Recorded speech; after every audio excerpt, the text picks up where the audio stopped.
Welcome to Forbidden Desires channel that we hope you will have fun with us. Enjoy watching. Matteo got his new job at the luxury Cassian about 6 months ago and it changed everything.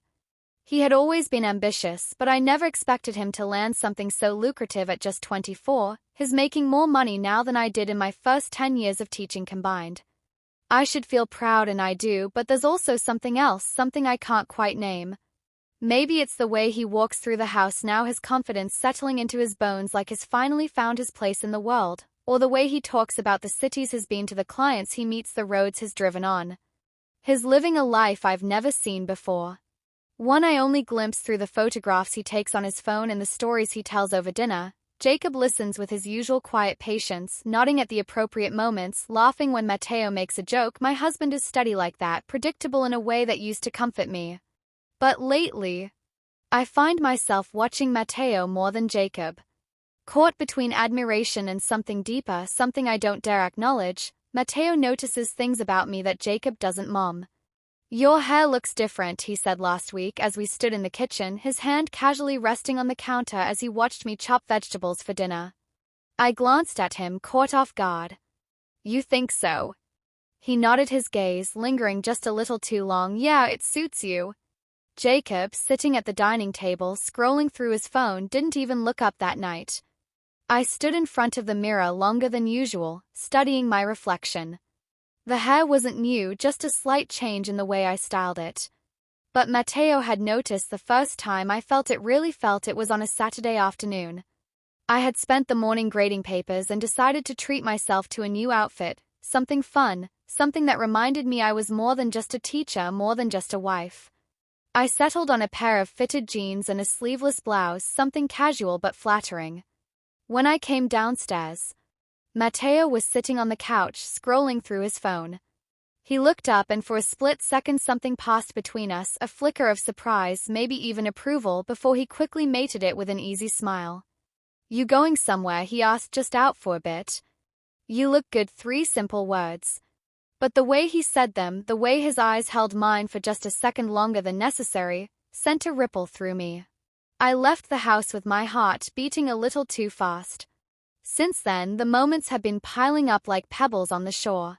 Small, unnoticeable to anyone but me, but impossible to ignore. The way he rests his hand on my shoulder when he passes by, the way he leans in when we talk, the way his gaze lingers, just a heartbeat too long before looking away. I tell myself I'm imagining it, but I'm not, and the worst part, one don't want to. It started as something innocent, something sweet. Matteo had always been a thoughtful son, but lately, his attention felt different. Every time he came home from work, he brought me something. At first it was small, a coffee from my favorite cafe, a scented candle he thought I might like. Then it turned into something more. A pair of sunglasses he said would look so cool on me, a sleek leather jacket that fit like a second skin. And then the sneakers, bright, stylish, expensive. Not the kind of thing a school teacher like me would normally wear. But when I slipped them on, they made me feel younger, lighter, like I belonged in a world that was no longer just classrooms and lesson plans. Matteo, this is too much, I had told him the day he handed me a crisp shopping bag with the latest limited edition sneakers inside.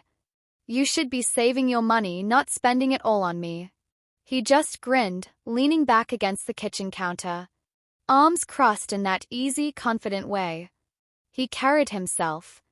Now I make good money. Mom, I want to spoil you a little. You deserve it. Jacob barely looked up from his laptop at the dining table. He had long stopped paying attention to these exchanges, but I noticed everything. Matteo's gifts weren't random. Each piece was colorful, vibrant, lively.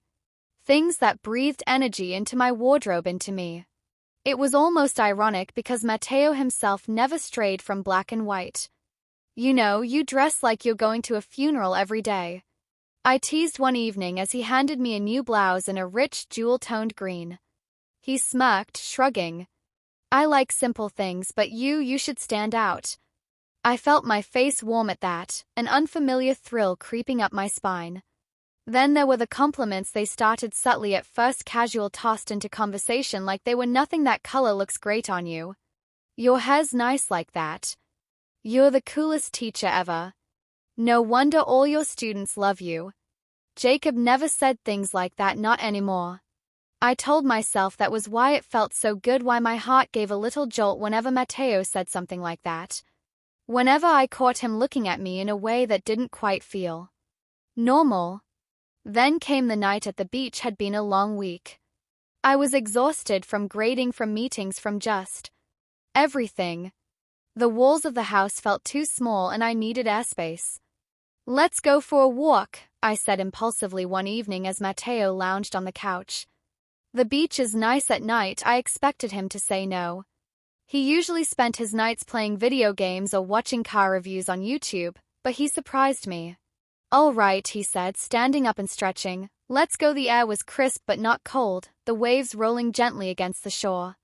The sky was a deep, endless black, stars scattered across it, like tiny pinpricks of silver. We walked side by side, our steps in sync, the silence between us. Surprisingly comfortable, you know, Matteo said after a while, kicking a stray shell with the toe of his sneaker. I don't think I've ever really looked at the ocean like this before. It's different at night. Peaceful, isn't it? Yeah, we walked a little farther before he spoke again, quieter. This time I like hanging out with you. I laughed softly. You make it sound like you don't live with me. You know what I mean, he said, nudging me with his elbow. It's just nice. I feel like I can actually talk to you. Something about the way he said. It made me turn to look at him.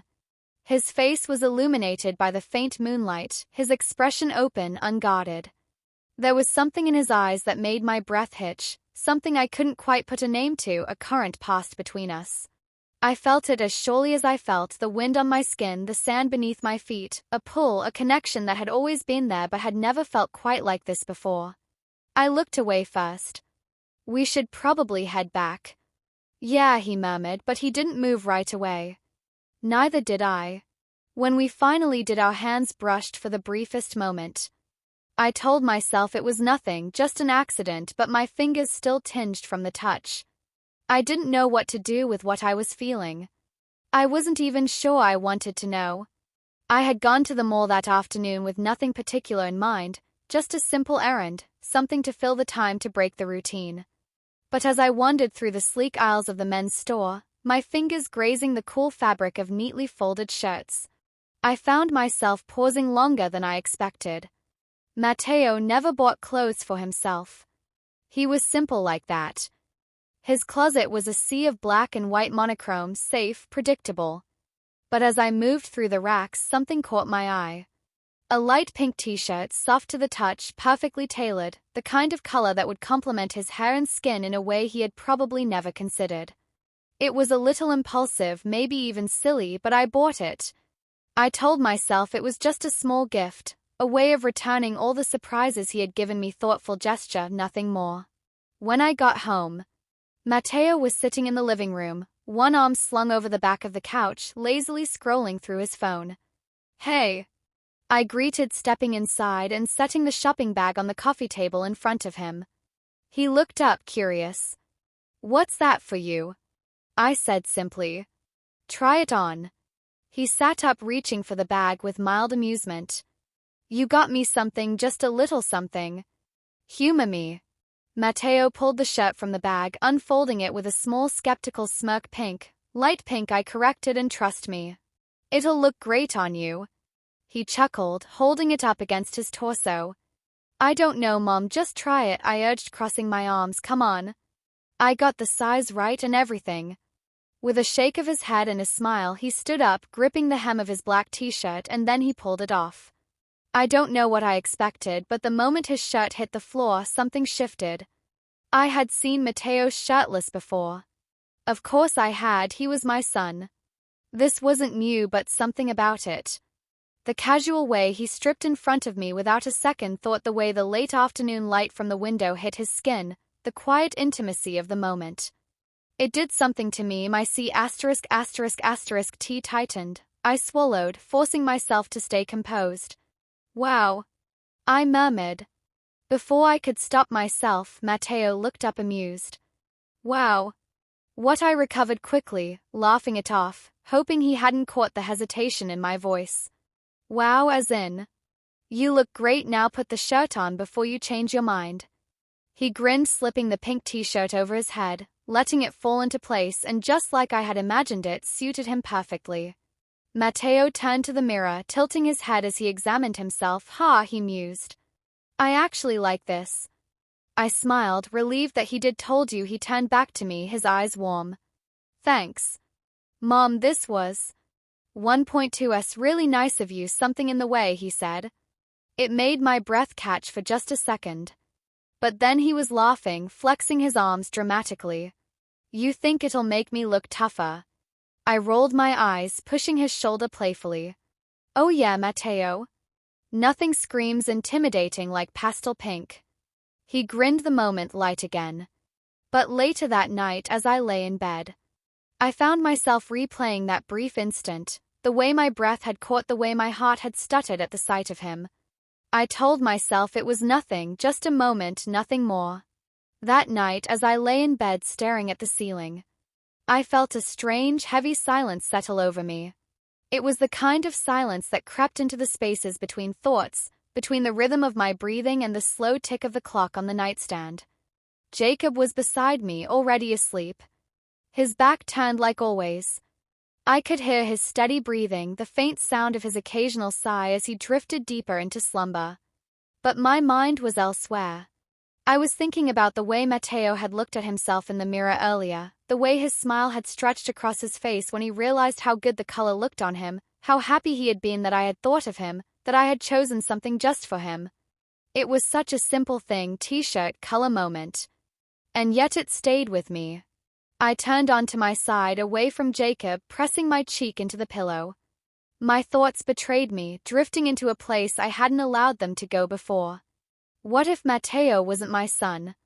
The thought came suddenly, sharply, without permission. What if, instead of being born into my life, he had walked into it as a stranger, as a man, one who made me laugh? Who noticed the things about me that no one else did? Who remembered the small details? Who looked at me with warmth? And what might, listening to me, talk about my day with genuine interest? What if it was his arms slung over the back of our couch as we watched a movie together? His voice, the last thing I heard before I fell asleep. I closed my eyes, willing the thoughts away, but they didn't go. They only became clearer, more vivid, as if my mind was determined to play out a reality that could never be. I imagined us at dinner, a soft-lit restaurant. His hand resting over mine as he laughed at something I said.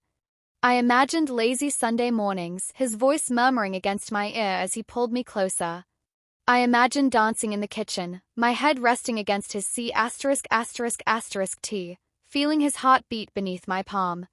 It was so easy to see, and it was so much better than my reality. Guilt tightened in my throat, but it didn't stop the longing that spread through me like a slow burn.